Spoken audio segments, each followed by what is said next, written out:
សេចក្តីណែនាំស្តីពីការបញ្ឈប់ការផ្សព្វផ្សាយនិងចែករំលែកមាតិកាលើបណ្ដាញសង្គមដែលមានប្រភពពីប្រទេសថៃឬមិនមានប្រភពច្បាស់លាស់ក្នុងស្ថានភាពដែលកំពុងបង្កឡើងដោយប្រទេសថៃមកលើអធិបតេយ្យភាពនិងបូរណភាពកម្ពុជាក្រសួងប្រៃសណីនិងទូរគមនាគមន៍និងក្រសួងព័ត៌មានមានកិត្តិយសសូមជម្រាបជូនសាធារណជនទាំងអស់មេត្តាជ្រាបថា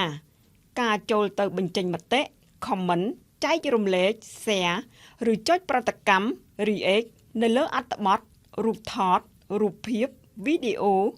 ឬសារទម្រង់ផ្សេងៗដែលជាមាតិកាតាមបណ្ដាញសង្គមរបស់ប្រទេសថៃឬមិនមានប្រភពច្បាស់លាស់ព័ត៌មានคล้ายៗគឺជាការចូលរួមចំណែកយ៉ាងសកម្មក្នុងការផ្សព្វផ្សាយមាតិការបស់ថៃដោយមិនដឹងខ្លួន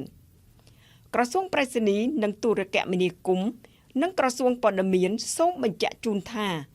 ទង្វើខាងលើនេះធ្វើឲ្យព័ត៌មានคล้ายៗបាននឹងកំពុងសាយភាយភូតកុហកញុះញង់និងបំបាក់ស្មារតីដែលអាចគ្របដណ្ដប់លុបលើសច្ចភាពនៅតាមបណ្ដាញផ្សព្វផ្សាយផ្លូវការរបស់រាជរដ្ឋាភិបាលក្រសួងស្ថាប័ន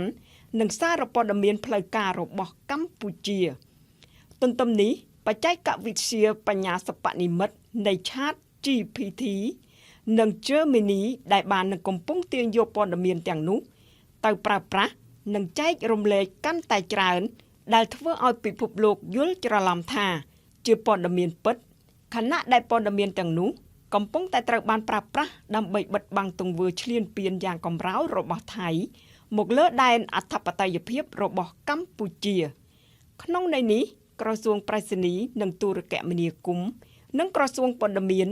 សូមសាធារណជនបញ្ឈប់រាល់ការផ្សព្វផ្សាយបន្តនិងចែករំលែកមាតិកាដែលមានប្រភពពីប្រទេសថៃឬមិនមានប្រភពច្បាស់លាស់ដោយត្រូវ 1. រាយការណ៍បញ្ហា report និង blog ទំព័រ Facebook page ឬគណនី Facebook account និងបណ្ដាញសង្គមនានាដែលមានប្រភពពីប្រទេសថៃ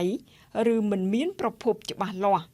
2. ចុចប្រតិកម្មកំហឹង angry លើអត្ថបទមាតិកានិងឬព័ត៌មានដែលបាននឹងកំពុងផ្សព្វផ្សាយយ៉ាងសកម្មលើទំព័រ Facebook page ឬគណនី Facebook account ដែលមានប្រភពពីប្រទេសថៃឬមិនមានប្រភពច្បាស់លាស់ 3. ចំពោះអ្នកអនុវត្តសកម្មភាពក្នុងវិស័យព័ត៌មាននិងសោតទស្សន៍សូមលើកកម្ពស់ការយកចិត្តទុកដាក់អនុវត្តឲ្យបានខ្ជាប់ខ្ជួននៅធម្មនុញ្ញវិជ្ជាជីវៈសារព័ត៌មានទន្ទឹមនេះដែរក្រសួងប្រៃសណីនិងទូរគមនាគមន៍និងក្រសួងព័ត៌មានសូមកោតសរសើរនិងលើកទឹកចិត្តដល់អ្នកផលិតមាតិកានិងសាធារណជនដែលស្រឡាញ់យុត្តិធម៌និងសន្តិភាពសូមបន្តចូលរួមផលិតមាតិកានិងផ្សព្វផ្សាយនិងចែកចាយបន្តសម្លេងនិងសច្ចភាពរបស់កម្ពុជាទៅកាន់សកលលោកតាមរយៈបណ្ដាញសង្គមសំខាន់ៗផងដែរការចូលរួមចំណែកទាំងនេះនឹងធ្វើឲ្យព័ត៌មានបំផ្លើសនិងគ្មានសច្ចភាពរបស់ថៃបាត់បង់ប្រជាប្រិយភាពនៅលើបណ្ដាញសង្គមក៏ដូចជានៅលើបណ្ដាញព័ត៌មានពិភពលោកក្រសួងប្រៃសណីនិងទូរគមនាគមន៍និងក្រសួងព័ត៌មានសង្ឃឹមថាអ្នកអនុវត្តសកម្មភាពក្នុងវិស័យព័ត៌មាននិងសោតទស្សន៍និងអ្នកប្រើប្រាស់បណ្ដាញសង្គមទាំងអស់នឹងចូលរួមអនុវត្តតាមសេចក្តីណែនាំនេះឲ្យបានត្រឹមត្រូវដើម្បីរួមចំណែកជាមួយរាជរដ្ឋាភិបាលក្នុងការលើកកម្ពស់ការផ្សព្វផ្សាយព័ត៌មានពិតប្រកបដោយគុណភាពដើម្បីធានាការផ្សព្វផ្សាយប្រកបដោយភាពទុកចិត្តនិងសុវត្ថិភាព